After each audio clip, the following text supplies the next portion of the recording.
Passons à la deuxième partie, piteux exemple des carences doctrinales du sieur Pivarinas.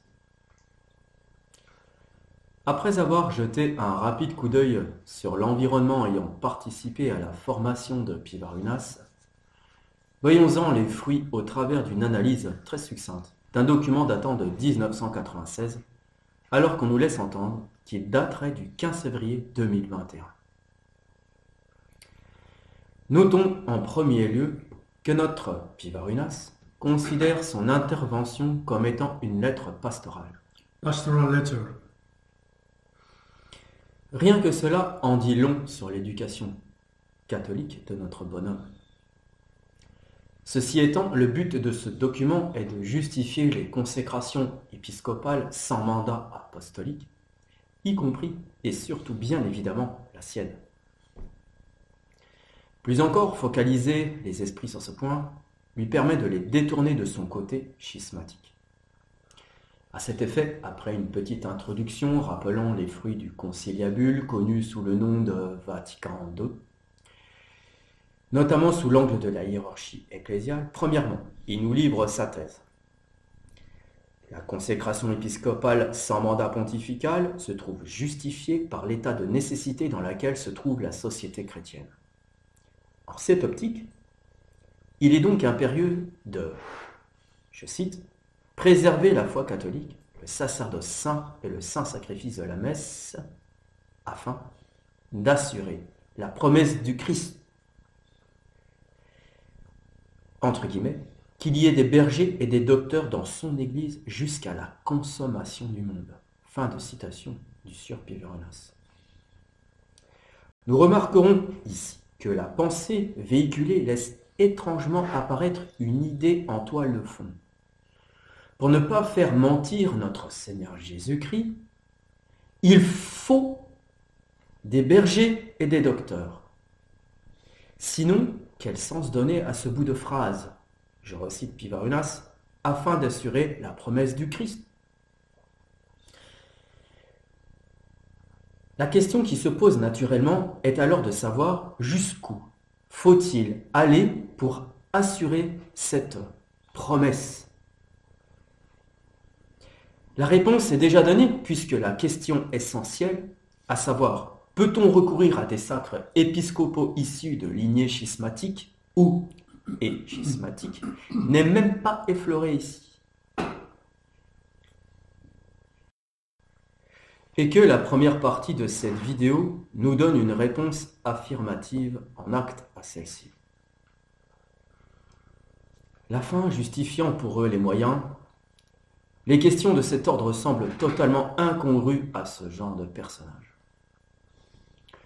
Voici en effet le fond de la pensée de Pivarinas. Je le cite.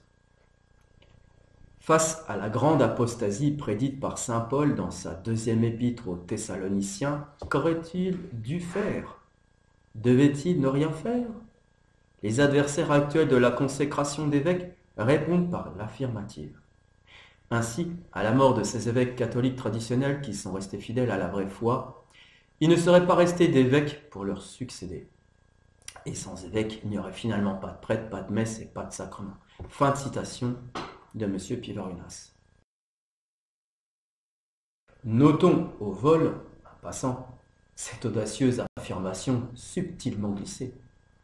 Je cite Pivarinas. À la mort de ces évêques catholiques traditionnels qui sont restés fidèles à la vraie foi. Fin de citation.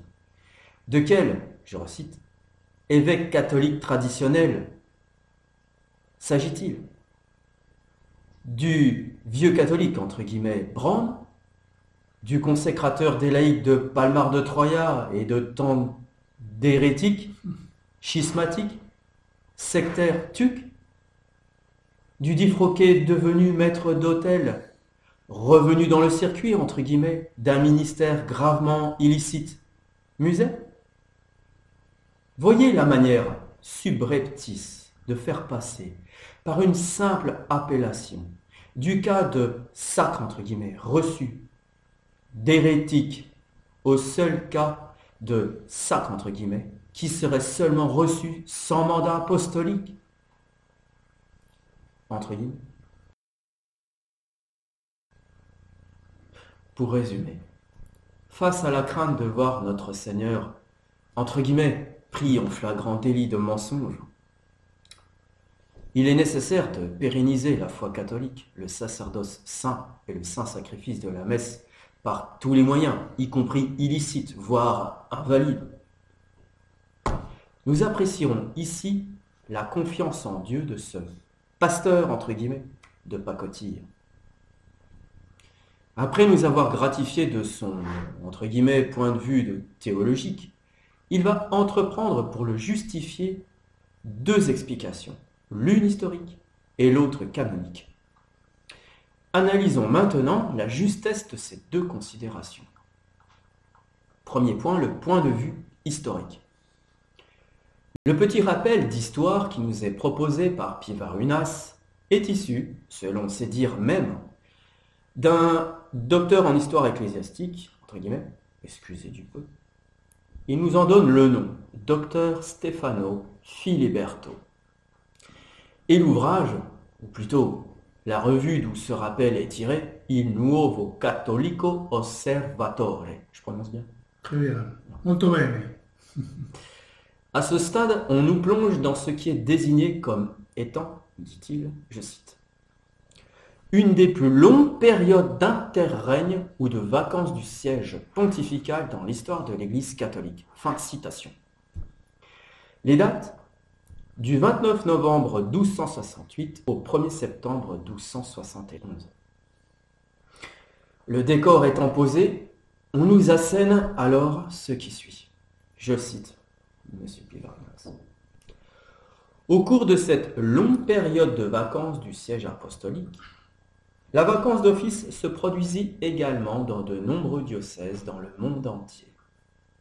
Afin que les prêtres et les fidèles ne puissent pas être laissés sans berger, des évêques furent élus et consacrés pour combler les sièges vacants. Ainsi furent accomplies au moins 21 élections de consécration dans les différents pays. L'aspect le plus important de ce précédent historique, c'est que toutes ces consécrations d'évêques ont été ratifiées par le pape Grégoire X, qui a par conséquent confirmé la légalité de telles consécrations. Fin de citation. Suivent alors, je recite encore M. Pivarunas, quelques exemples d'évêques ainsi consacrés au moment de la vacance du siège apostolique. Fin de citation. Pour admirer la justesse de l'exemple, nous prendrons le premier évêque cité, Raoul de Thiéville, évêque d'Avranches, novembre 1269 en décembre 1292, confère Eubel ou Gams. Nous trouvons dans l'histoire du diocèse de Coutances et d'Avranches depuis les temps les plus reculés, par l'abbé Lecanu en tome 1, page 313, que Raoul de Thiéville fut élu par les chanoines de l'église d'Avranches. Je cite le passage, l'évêque Richard Langlais mourut en 1269. Les chanoines élurent en son remplacement Raoul de Thiéville, doyen du chapitre, de la famille des seigneurs de Vins. Ce prélat, qui devait gouverner l'église d'Avranches jusqu'en 1292, est remarquable entre tous par une grande piété, une tendre et compatissante charité, une grande science, une bonté toujours égale et une grande humilité. Fin de citation. Il fut ensuite sacré par l'archevêque de Rouen, métropolitain dont l'évêché d'Avranches était suffragant. Confère les annales religieuses de l'Avranchin par l'abbé Desroches. Une mémoire de la Société des antiquaires de Normandie, en tome 14, page 460. Je cite, Richard Laine fut enterré dans sa cathédrale, etc. L'an 1269, Raoul de Thiéville, ou plutôt Théville, doyen du chapitre, fut sacré évêque d'Avranches par l'archevêque de Rouen. Fin de citation. Par ces simples constatations, nous pouvons remarquer, premièrement, la véracité de ce que nous apprend Don Guéranger dans son ouvrage de l'élection et de la nomination des évêques, page 19. Je cite. Des changements survenus à la longue dans les mœurs de l'Église d'Occident amènent au XIIIe siècle une importante modification. Le quatrième concile de Latran, 1215, sous Innocent III, investit les chapitres du pouvoir de l'élection. Cette importante mesure, qui enlevait au concile de la province son droit déjà si méconnu et si prodigieusement affaibli, renfermait néanmoins l'élection dans le sanctuaire. Le père du droit canonique, Grégoire IX, organisa la discipline des élections capitulaires dans ses décrétales, et cet ordre de choses se fut maintenu longtemps. Si les passions humaines, dans ces siècles, dont l'Église adoucit la rudesse, sans cependant réussir à la détruire tout à fait, ne se fussent précipités sur cet instrument de discorde et de scandale. » Fin de citation. Pour plus de précision, on se reportera avec profit à l'ouvrage d'Achille Lucher, intitulé « Manuel des institutions françaises, période des Capétiens directs », aux pages 32 et suivantes. On voit par là qu'un problème se pose quant à l'exemple proposé. De deux choses l'une, ou le docteur Filiberto a obtenu ses grades dans un paquet bonux, ou Pivarunas a altéré la pensée de Stefano Filiberto en la détournant à son profit. Quoi qu'il en soit, l'exemple pris ici ne peut s'appliquer à notre temps pour la simple et bonne raison qu'il nous parle de cas concernant l'ancienne discipline de l'Église où les évêques étaient élus, puis confirmés par leurs métropolitains, alors qu'aujourd'hui, nous sommes sous la nouvelle discipline qui voit le pape avoir repris ce qu'il avait pendant fort longtemps concédé, ainsi que nous le précise Pie VI dans sa lettre Caritas. Je cite le pape. S'il est vrai que l'évêque élu ne peut, suivant l'ancienne discipline, avoir un titre légitime, qu'en recevant l'institution du métropolitain, qui lui-même ne possède ce privilège que comme une émanation des droits du Saint-Siège apostolique, ce pouvoir de conférer la juridiction suivant la nouvelle discipline en usage depuis plusieurs siècles, confirmé par les conciles généraux et par les concordats, n'appartient pas même au métropolitain. Il est retourné à la source d'où il était parti et réside uniquement dans le siège apostolique. C'est aujourd'hui le pontife romain qui, en vertu de sa dignité, peut donner des évêques aux églises. Ce sont les termes du Concile de Trente, dans la session 24 au chapitre 1 des Réformations. Ainsi, dans l'Église catholique, il ne peut plus y avoir de consécration légitime que celle qui est conférée par un mandat apostolique. Fin de citation. Confère, bref et instruction de notre Saint-Père le Pape Pie VI, au tome 01, aux pages 321 et suivantes. Pour mémoire, Concile de Trente, session 24, décret pour la Réformation, canon 1. Et lorsque, dans la suite, une telle enquête ou information de quelque prélat nommé aura été ainsi faite et achevée, elle sera rédigée en un acte public avec toutes les attestations et la profession de foi de la personne qui devra être promue, pour envoyer le tout, ou plutôt au Très Saint-Père, afin qu'en qualité de souverain pontife, ayant pris pleine connaissance de toute l'affaire et des personnes, il en puisse pourvoir les églises avec plus de fruits et d'utilité pour le troupeau de notre Seigneur, si par l'examen et l'enquête qui en aura été faite, ils en ont été trouvés capables. Fin de citation. Ceci étant, peut-être sera-t-il intéressant de donner à notre tour quelques exemples en rapport avec la nouvelle discipline, celle évoquée par Pie VI et que rappelait encore Pie XII, comme le souligne dans la suite Pivarunas. Par exemple, A. Le cas du Portugal. Lors de la Révolution de 1640, amenant la maison de Bragance sur le trône, citation, qu'on se rappelle la triste viduité des églises du Portugal, à l'époque de la Révolution, du 1er décembre 1640, qui porta la maison de Bragance sur le trône, selon les procès-verbaux du clergé, tome 3, page 686. Pour ne point préjudicier au droit du roi d'Espagne et éviter ses représailles, Innocent X se crut obligé de refuser les bulles aux évêques nommés par Jean IV. Cependant, l'épiscopat s'éteignait. Les immenses colonies portugaises ne voyaient plus sur leurs nombreux sièges que de vieillards prêts à descendre dans la tombe. Le Portugal lui-même ne comptait plus qu'un évêque. En vain, Rome voulut essayer de pourvoir à une si extrême nécessité, sans préjuger en rien sur les droits des contendants.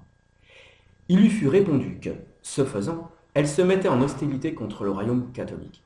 il fallut que l'Église attendît en silence la conclusion d'un traité terrestre avant qu'il lui fût permis de renouer la chaîne brisée de sa hiérarchie expirante. 28 années jusqu'au 12 février 1668, date du traité de Lisbonne, avaient passé sur la tombe des pontifes, sans leur donner les successeurs que les peuples appelaient à grands cris. Et qu'on n'aille pas ici accuser Rome de faiblesse et de complicité. Rome ne crée pas les circonstances. Sa mission seulement est de les faire tourner au salut de l'Église et d'éviter, en choisissant le moindre de deux mots inévitables, les écueils qui pourraient compromettre la barque de Saint-Pierre. Ça, c'est Don Guéranger. De l'élection et de la nomination des évêques, pages 223 à 224. Petit b. Le cas de l'archevêché de Goa. On a demandé si, dans le cas de nécessité, il est permis à un évêque ou à un autre prélat supérieur de prendre l'administration de son église située dans des régions éloignées avant d'avoir reçu ses lettres apostoliques de provision ou de confirmation. Ce doute s'éleva à l'occasion de l'archevêque de Goa, primat des Indes, car les lettres du pape qui contenaient sa provision ayant péri cet archevêque, malgré l'extrême nécessité de son église, veuve depuis 5 ans, ne put consentir à en prendre l'administration à cause de l'extravagante de Boniface VIII, Ignumte de Electio, et de la constitution de Jules III promulguée le 27 mars 1553 et qui commence par ces mots « Sanctissimus in Christo Pater », lesquels défendent, sous de grièves peines, aux évêques et aux prélats de s'ingérer dans le gouvernement des églises qui leur sont confiées ou d'accepter l'administration des biens ecclésiastiques avant d'avoir reçu leur lettre de promotion, de confirmation et de consécration. L'archevêque ne doutait pas que le pape ne l'eût proclamé dans le consistoire, et cependant, il ne croit pas pouvoir administrer avant que ces bulles ne lui soient parvenues. Et la sacrée congrégation, interprète du Concile de Trente, approuve sa conduite et ne voit d'autre moyen de prévenir les inconvénients de cette espèce que d'expédier plusieurs copies des bulles par différentes voies. Rien ne prouve mieux la sagesse de cette décision que l'histoire de Don Bernardin de Cardenas, nommé évêque de l'Assomption le 18 mai 1640. Il fut préconisé à Rome le 18 août de la même année et consacré par l'évêque du Tucuman au mois d'octobre 1641 sans avoir reçu ses bulles. Il se rendit ensuite à l'Assomption, mais plusieurs membres de son chapitre refusèrent de le reconnaître, et la congrégation du Saint Concile de Trente ayant été consultée, il déclara que cette consécration, faite sans que les lettres apostoliques eussent été présentées, n'était pas légitime, tant pour cette raison que parce que l'évêque consacrant n'avait été assisté que de 2 chanoines sans la permission du pape. Qu'elle était cependant valide quant à l'impression du caractère, mais qu'elle avait été nulle et invalide quant à l'exercice licite des fonctions épiscopales. D'où il s'ensuit, ajoute le père Charlevoix, que Don Bernardin de Cardenas n'a jamais eu de juridiction dans son diocèse, puisqu'il n'a été absous qu'après en être sorti des censures dont il était lié, non seulement à cause de l'irrégularité de son sacre, mais encore pour avoir pris possession de son diocèse et usé de tous les pouvoirs attachés à son caractère, et qui n'avait pas confère l'amenet de la tradition de l'Église sur l'institution des évêques, tome 3, page 35 et suivante. Inutile d'être grand clerc pour s'apercevoir que Piverunas veut ici nous induire clairement en erreur, en nous donnant des exemples historiques hors de propos. Il ne s'en cache même pas, lui qui nous précise, je le cite, « À ce stade, ceux qui s'opposent à la consécration des évêques catholiques traditionnels de notre temps pourraient faire valoir que le précédent historique cité s'est produit il y a 700 ans. » Fin de citation de Piverunas. En outre, de quels évêques catholiques traditionnels de notre temps s'agirait-il? De lui-même, par exemple, sacré, entre guillemets, en une lignée remplie d'hérétiques, de schismatiques, sectaires, défroqués, mariés, divorcés. Rappelons-nous ici les paroles de Pie XI. Nous savons bien, hélas, que pour légitimer leurs usurpations, ceux qui refusent d'obéir se réclament de la pratique suivie en d'autres siècles. Mais il n'est personne qui ne voit ce que deviendrait la discipline ecclésiastique si, en telle ou telle question, il était permis à n'importe qui de reprendre des dispositions qui ne sont plus en vigueur, parce que la suprême autorité de l'Église en a décidé autrement depuis longtemps. Bien plus, le fait d'en appeler à une discipline différente, loin d'excuser leurs actes, prouve leur intention de se soustraire délibérément à la discipline actuellement en vigueur, la seule qu'ils doivent suivre. Fin de citation du pape. Non content de tenter de nous tromper par des exemples hors sujet, il confirme sa volonté de nous tromper en usant ensuite du droit canon. Le point de vue canonique. Voici le deuxième point, le point de vue canonique. Partant du décret du Saint-Office du 9 avril 1951, établissant une peine pour la consécration d'un évêque sans provision canonique, Acta Apostolicae Sedis, tome 43, de l'année 1951, page 217, Pivarunas va nous donner une consultation juridique tendant à nous faire admettre que la loi obligeant sous les peines les plus graves à avoir mandat apostolique pour une consécration épiscopale est devenue caduque par cessation intrinsèque. Prenons le canon 21. Sa thèse repose toujours sur le même refrain, je cite Pivarunas. Ainsi, à notre époque, le strict respect du décret du pape Pie XII sur l'interdiction de la consécration des évêques sans mandat pontifical deviendrait nuisible au salut des âmes. Sans évêque, il n'y aurait finalement pas de prêtre, ni messe, ni sacrement. Fin de citation de Pivarunas. Avec son invariable réponse, je reprends le même Pivarunas qui dit « Était-ce l'intention du législateur, le pape Pie XII? Aurait-il voulu que son décret soit strictement interprété comme devant entraîner la fin de la succession apostolique? Bien sûr que non. » Fin de citation de Pivarunas. Pour tenter d'asseoir sa démonstration sur des bases catholiques, Pivarunas invoque saint Thomas d'Aquin en sa Prima Secundae Question 90, article 4. Notons à ce stade que le traducteur confond sans sourciller droit et loi. Et ce qui se comprend, puisqu'en anglais, c'est le même terme, on dit law en anglais, L-A-W, Oui, qui veut dire et droit et loi. merci. En anglais, il n'y a pas la différence, il utilise le même terme. D'accord. Pour les deux. Ça se comprend, effectivement. La loi se définit comme une ordonnance de la raison, faite pour le bien commun, promulguée par celui qui a le pouvoir dans une société. Pivarunas nous fait alors admettre la nécessité du décret de Pie XII lors de sa parution en 1951.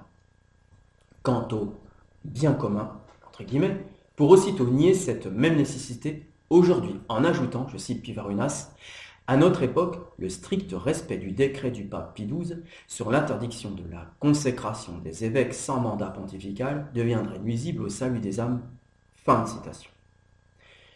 Vient alors la poudre de perlimpinpin que notre canoniste en herbe introduit afin de lui permettre de s'affranchir tranquillement et de toute contrainte la notion d'épiquie.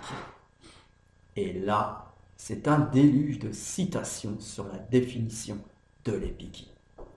Bouscarène, Brumer, La Catholica Encyclopédia, Héribert Jaune, espérant ainsi convaincre son monde.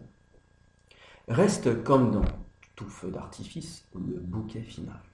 L'invocation du salut des âmes. Salus animarum lex suprema.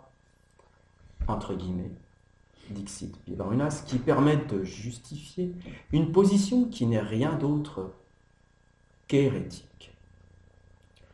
Nous voyons clairement à ce stade que les paroles mielleuses du sieur Pivarunas, nous jurant au début de son intervention que, je le cite, ces mesures ont été prises sans aucune intention de nier la primauté de juridiction du pontife romain, l'autorité suprême du pape.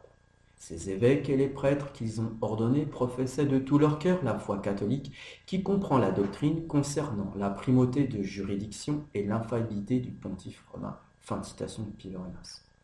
Était remplie d'une subtile hypocrisie. Le seul but du document analysé est de bafouer la primauté de juridiction du Saint-Siège apostolique. C'est d'ailleurs ce que nous susurre la suite immédiate du texte. Je cite encore Pivarinas. Dans les circonstances prévalant alors, l'office du pape, qui dure jusqu'à la fin des temps, était vacant. Ainsi, il y avait une impossibilité d'obtenir un mandat pontifical pour autoriser les consécrations épiscopales. Fin de sa citation. Nous ne pouvons donc que conclure avec les frères Lamennais qu'en fait, je le cite, on ne tient plus au centre de l'unité que par une profession dérisoire de respect. Le droit le plus important du siège apostolique, celui de donner la mission au premier pasteur, n'étant que d'institution humaine, tous les autres, moins essentiels, n'ont pas une origine différente. On peut par conséquent les lui ôter, comme le premier, en sorte que ce n'est point sa puissance, mais uniquement son titre qui est d'institution divine. Confère les Lamennais, Tradition de l'Église, sur l'institution des évêques, tome 3, page 294 à 295. Nous allons maintenant voir ce que nous dit la doctrine catholique sur le sujet et constater ainsi que l'enseignement de ce faux pasteur a bien pour but de nous tromper, puisqu'il est diamétralement opposé à celle-ci. Citons Dongréa. L'épiscopat n'a pas d'autre source que Jésus-Christ et le vicaire de Jésus-Christ dans l'indivisible unité du même principal. En effet, comme notre hiérarchie imite la société divine de Dieu et de son Fils, le Christ Jésus, elle ne saurait non plus que ce type auguste admettre en elle-même d'autre ordre des personnes que celui de la procession, c'est-à-dire de la mission donnée et reçue. Si donc l'épiscopat est dépendant de Saint-Pierre, cette dépendance suffit à montrer qu'il procède de Saint-Pierre et que les évêques reçoivent de lui leur mission. Cette doctrine paraîtra plus claire encore si nous faisons réflexion que la dépendance dans l'épiscopat n'est que la mission même, en tant qu'elle est reçue continuellement et habituellement par les évêques. La mission, nous l'avons déjà dit, n'est pas un acte une fois posé et qui n'a plus d'existence que dans ses effets, mais elle constitue une relation permanente, hors de laquelle les pouvoirs conférés par elle ne subsistent plus. C'est une source qui ne peut cesser de couler sans que la terre ne se dessèche, un soleil qui ne peut retirer ses rayons sans que les ténèbres n'envahissent l'espace. C'est du reste l'application d'une loi générale des œuvres de Dieu, car les créatures ne persistent dans l'être qu'elles ont reçu de lui que par l'acte conservateur qui est la création même continuée. Ou plutôt, c'est ici une imitation des lois augustes de la vie qui est en Dieu lui-même, en lui. La naissance du Fils est éternelle et le constitue dans une dépendance d'origine qui n'a ni commencement ni fin et qui ne peut être ni suspendue ni détruite. De même, et par une fidèle ressemblance de ce type imprimé dans la hiérarchie, les pouvoirs des pasteurs, reçus par eux au commencement dans la mission légitime, ne peuvent subsister hors de cette mission continuellement et habituellement opérant en eux. Leur origine fait donc bien toute leur dépendance et leurs pouvoirs sont par là sans cesse tellement rattachés à celui qui les leur a conférés qu'il peut seul et toujours les retenir, les suspendre, en modérer l'action ou les détruire, comme étant le principe toujours agissant en eux. Et par là, la dépendance et la relation d'origine sont bien certainement et dans le fond une seule et unique chose. Ainsi, dépendre de Saint-Pierre, c'est bien clairement pour l'épiscopat tenir de lui l'origine de la mission. Et par la nature même de l'épiscopat, qui est cette dépendance, il faut que les évêques soient envoyés et institués par lui et par lui seul. Ce n'est donc point par une disposition arbitraire, mais par la nécessité même de l'ordre divin de l'Église que le seul Saint-Pierre peut faire un évêque, et qu'il n'y a point d'épiscopat légitime ou possible en dehors de cette unique origine. Je poursuis. Nous pouvons remarquer en passant que si le pouvoir d'instituer les évêques appartient à Saint-Pierre, c'est à lui qu'appartient aussi nécessairement le pouvoir de les juger et de les déposer. Ces deux pouvoirs se répondent. C'est manifestement à celui qui donne la mission qu'il appartient de retirer, ou plutôt de retenir ce don. Ôter est ici proprement retenir ou cesser de donner.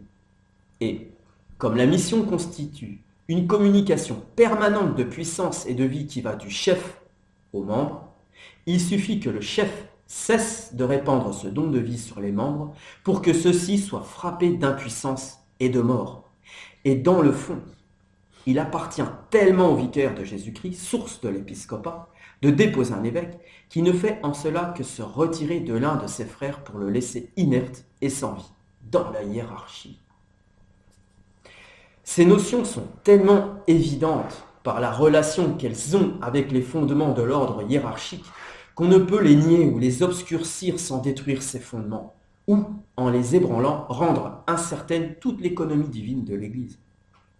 Des auteurs catholiques ont, à notre avis, trop facilement accordé que la discipline des premiers siècles de l'Église, dont l'institution des évêques, n'était pas aussi favorable au pouvoir du souverain pontife que celle des temps modernes, comme si cette grave matière appartenait entièrement à la législation humaine ou proprement ecclésiastique. Mais les principes immuables de la hiérarchie sont ici engagés, et il est nécessaire de montrer qu'ils ont toujours été clairement enseignés et maintenus par une tradition publique et universelle, et qu'ils ont fait le fond de la discipline de tous les âges, également unanime à les proclamer. Le pape seul institue les évêques. Ce droit lui appartient souverainement, exclusivement et nécessairement par la constitution même de l'Église et la nature de la hiérarchie. Fin de citation de Dongréa, de l'Église et de sa divine constitution, année 1964, les pages 237 à 241. Nous voyons donc, comme nous l'ont déjà dit les frères Lamennais, confrères Supra, que l'institution des évêques, je cite, n'appartient pas entièrement à la législation humaine ou proprement ecclésiastique, puisque c'est, je recite, par la nécessité même de l'ordre divin de l'Église que le seul Saint-Pierre peut faire un évêque. Fin de citation. Comment peut-on invoquer en cette circonstance l'épiquie? Le révérend père à Detchard, de la Société des Jésuites, nous confirme dans son commentaire, Nouvelle Revue Théologique 1951, page 751, du décret du 9 avril 1951, établissant une peine pour la consécration d'un évêque sans provision canonique. Acta Apostolicis Sedis, 33, 1951, page 217, cette doctrine. Je cite la doctrine. Ce délit était déjà puni par le Code en vertu de la disposition du canon 2370. L'évêque qui donne la consécration épiscopale, les évêques, ou à défaut de ces derniers, les prêtres assistants, et celui qui, contrairement à la prescription du canon 953, reçoit la consécration épiscopale sans mandat apostolique, sont de plein droit suspens, tant que le siège apostolique ne les aura dispensés. Fin de citation du canon. On sait que dans l'Église latine, le pape se réserve tout sacre d'évêque de telle sorte qu'il n'est jamais permis d'agir sans avoir au préalable un mandat apostolique communiqué, soit de vive voix, soit par lettre apostolique. La règle s'impose aussi dans le cas où Rome confirme une élection. Au cas d'infraction, une peine sévère vindicative était prévue. Elle est maintenant aggravée. Le délit de consécration épiscopale faite sans nomination du consacré par le Saint-Siège ou sans confirmation expresse de son élection par le même Saint-Siège est puni d'une excommunication ou censure encourue ipso facto, peine latae sententiae. L'absolution est très spécialement réservée au Saint-Siège. Sont ainsi frappés le prélat consécrateur et le consacré. À raison de la constitution de Pie XII du 30 novembre 1944, qui veut que les évêques assistant soit de véritables contre-consécrateurs, il semble difficile d'admettre que ces derniers ne tombent pas également sous cette même peine. Le décret précise au sujet de la responsabilité des auteurs que le délit est présumé gravement consommé, même dans le cas où il serait sous le coup d'une contrainte grave. Par application du troisièmement du canon 2229. Un tel acte, en effet, n'est pas une violation d'une loi purement ecclésiastique, mais en dehors même d'une attitude schismatique, emporte de soi mépris de l'autorité ecclésiastique et ne peut que causer un lourd préjudice public aux âmes des fidèles. Cette nouvelle loi était applicable dès le 21 avril 1951 à raison de la clause portée par le décret, la nature du délit expliquant cette mesure particulière. Fin de citation. Au vu de cette précision, il ne reste qu'à constater que la doctrine enseignée par le sieur Pivarunas n'est pas celle de l'Église catholique. Prendre donc des auteurs catholiques expliquant la cessation de la loi ecclésiastique ab intreseco pour fortifier une position acatholique ne la rendra pas pour autant catholique. Reste à conclure, en paraphrasant le père Barbara dans Fort dans la foi numéro 26, cet individu a cru pouvoir emprunter un chemin schismatique pour être prêtre catholique. Malheureusement, il s'est trompé. La voie large et facile qu'il a prise ne l'a pas conduit au but espéré, car désormais, il est bel et bien prêtre schismatique. Mais voyez-vous, il y a toute une gamme dans l'éloignement de ceux qui quittent l'Église. D'aucuns s'en éloignent plus que d'autres. Certains s'en vont jusqu'à l'athéisme. Il n'en demeure pas moins vrai que même ceux qui nous sont les plus proches sont tout de même hors de l'Église. Et aussi longtemps qu'ils n'ont pas réintégré le bercail qu'ils n'auraient pas dû quitter, leur salut est en péril. Écoutez donc ce que saint Augustin écrivait aux schismatiques de son temps, qui, eux aussi, se rassuraient avec des arguments semblables à ceux qu'avancent les adeptes de la prétendue Tridentine Latin Church, rebaptisée pompeusement Congregatio Mariae Reginae Immaculate, c'est Émery. Le grand docteur d'Hippone leur disait: hors de l'Église, vous pouvez tout avoir. Le credo, le pater, les sacrements. Vous pouvez même dire Amen. Mais il y a une chose que vous ne pouvez avoir. C'est le salut. Car ceux qui n'étaient pas dans l'arche de Noé ont péri. C'est pourquoi la première chose fondamentale qu'ils ont à abandonner est le recours à des hérétiques et schismatiques, et tout compromis avec eux, surtout en matière sacrée. Ils ont à accepter le respect de la divine volonté à travers la doctrine et les lois de l'Église, à abandonner toute pratique illicite de ministère qu'ils ont usurpé en connaissance de cause, à réparer autant que faire se peut les scandales auxquels ils ont participé directement ou indirectement. Tant qu'ils demeurent eux-mêmes en des organisations schismatiques, soutiennent des doctrines ou pratiques opposées à la doctrine et à la loi de l'Église, ils demeurent dans le schisme et de soi en état de perdition. En outre, rappelons encore que la question de sacre sans mandat pontifical n'est mise en avant par ces sectaires que pour détourner les esprits de leur déviation fondamentale, le recours à des schismatiques, hérétiques et sectaires en choses sacrées, leur prétention de pouvoir recevoir une légitime succession apostolique ou ordination sacerdotale par ceux les usurpant en dehors de la Sainte Église. Conclusion générale. Il y a une constante en toutes ces déviations récentes, ou relativement telles. Une renouvelée occasion de chute, en visant vouloir trouver une solution humaine à la crise apocalyptique en laquelle nous sommes toujours plus profondément enfoncés. Cela se fonde notamment par faire systématiquement passer les sacrements avant la confession de la foi. Alors, au lieu de reconnaître leur impuissance, de se tourner vers Dieu en implorant son intervention sans secours, il leur faut impérativement trouver, entre guillemets, une solution humaine. Quitte à imaginer pouvoir la trouver en des hérétiques ou schismatiques, pour soi-disant, entre guillemets, sauver l'Église, en allant chercher un factice et trompeur secours en dehors d'elle. Ce qui n'est pas sans faire penser au cas des filles de Lot, comme il est dit dans la Genèse, chapitre 19, 31-38, qui ont recours à l'inceste en saoulant leur père dans le but de, entre guillemets, sauver le genre humain. Croyant en effet que le feu du ciel tombait sur la Pentapole, à savoir les 5 villes de Sodome, Gomorrhe, Adama, Ébroïm et Ségor, et la région les entourant étaient tombées sur l'ensemble de la terre, et s'imaginant les seules survivantes, elles voulurent avoir une descendance, quitte à devoir recommencer avec leur fils ce qu'elles avaient fait avec leur père.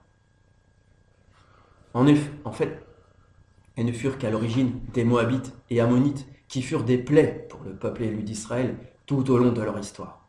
Or, l'exemple que la foi et sa nécessaire confession publique nous invitent et font un devoir de suivre est celui du prince Saint Herménégilde, dans Acta Sanctorum, tome 2, avril, page 135 et suivante. Emprisonné par son père, le roi arien des Visigoths, avec menace de le faire exécuter s'il ne recevait la communion le jour de Pâques des mains d'un évêque arien. Eh bien, citation, il le repoussa comme il le devait, a écrit le pape Saint Grégoire le Grand, Saint Grégoire Ier le Grand. Vous pouvez trouver ça dans le Dialogue, livre 3, chapitre 31. Et Saint Herménégilde fut exécuté. Son glorieux sacrifice et martyre obtint la conversion de son jeune frère Récarède, qui, devenu roi après la mort de son père, amena tout le peuple arien des Visigoths à la conversion et à l'adhésion salutaire à la Sainte Église catholique, hors de laquelle il n'y a point de salut.